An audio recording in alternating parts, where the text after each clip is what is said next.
Hey guys, hi. I am doing a video just because it is easier to keep track of them. And I think that it's a lot easier for everyone to get the information this way rather than having to take 5 to 10 minutes to read posts on the page. And this was suggested by another member. So, just to update, February 15th, I went into the ER for massive bleeding where we did a beta, and my beta came back really great at 2,557. And I went back for a repeat 2 days later while still bleeding, and it was 5,228. So we wanted it to double in 4 days and doubled in 47 hours, which was amazing. 2 days after that, at 6 weeks, 0 days, we had an ultrasound and there was a heartbeat. There was also a subchronic hematoma. It was 6 by 9 millimeters. I have a fibroid that is 10 by 10 millimeters. And then there was a cyst on my my cervix on the inside, which was likely from the transfer. Our reproductive endocrinologist is not worried about any of these things. However, I was put on bed rest as of the first bleed on February 15th. So this is what bed rest looks like. I have no bra on. It's not pretty. My whole house is a constant mess. I have had housekeepers come in. I have childcare providers come in. But I mean, everything's a mess all the time. Even though I have people coming in to help, you don't realize how much you do in the run of a day until you can't do it anymore. Scott literally folds like 6 or 7 loads of laundry at once just to keep up with the laundry because I can't have my housekeeper doing like folding laundry because it takes so long and there's so much to do. Like the kids' rooms have to be done, like their floors have to be swept and mopped, the bathroom has to be scrubbed down. So today is Wednesday, so I'm 8 weeks and 1 day pregnant today. And baby was measuring 4 days behind at the first ultrasound, and the doctor tried to change the due date, which I refused to let him do, just because this is an exact science. And people ask me why it's that big of a deal. The issue is that, say I'm 40 weeks pregnant and we're looking to schedule an induction. Well, my hospital will tell me that I have to induce by 40 weeks and 3 days. 41 and 3 days.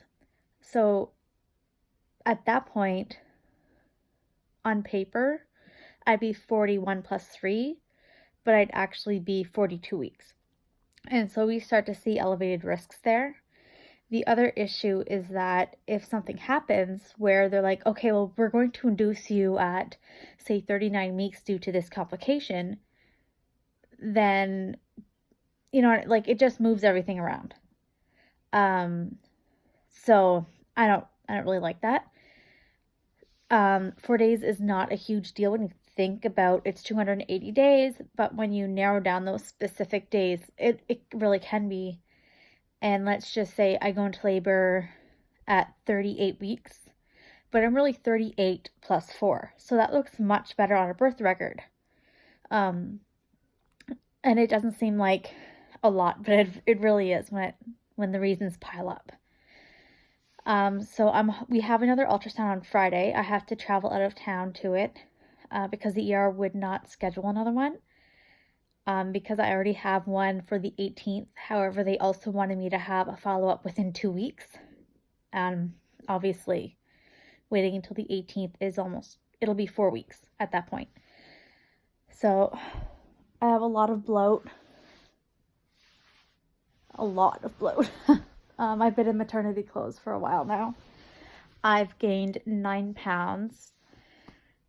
My injection sites are so painful at this point.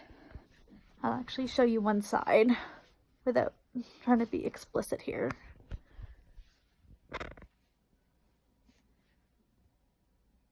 So it's pretty, the skin is very rough, like all around there. And although it didn't hurt at first, it's hurting very much to puncture the skin now. To the point where it feels like it's a knife and not just a little needle. So I have 2 to 3 weeks left of injections. So I'm not really sure how I'm going to tough it out, just because I've turned into a real pansy like the last 4 days with them. But I'm starting to react to this oil as well. So I'm not really sure if it's worth even switching at this point. I might try the other oil that I know I'm allergic to, just because I might have built up a resistance to it while not using it, since it's not in my body as much. But I can't do suppositories because of the bed rest. So, yeah. I had no idea what to talk about today, just because there's not a whole lot. But that's that. My only huge issue right now is the constipation. It's horrible. The cramps are so bad. And then I try to go and I can't. I'm already on 3 stool softeners a day. And Scott's literally out going store to store to try to find some Miralax for me. Because when he left, I was literally on the floor, like in tears from the pain. And someone suggested coffee because it would help move things along. However, I've unfortunately found out that the smell of coffee makes me vomit, like almost instantly. So absolutely no coffee. That's not even an option. And the vomiting doesn't help either. So yeah, that's where we're at right now. So if you have any further questions, let me know. I'm going to do another video likely Friday evening from a hotel room, since we're out of town and I won't drive back at night because it's very much winter here. We have like 8 feet of snow in the driveway. Not the driveway, but in the yard beside the driveway. And it's just too dangerous to be driving at 9 or 10 o'clock at night. And the kids would be asleep already at the sitter, so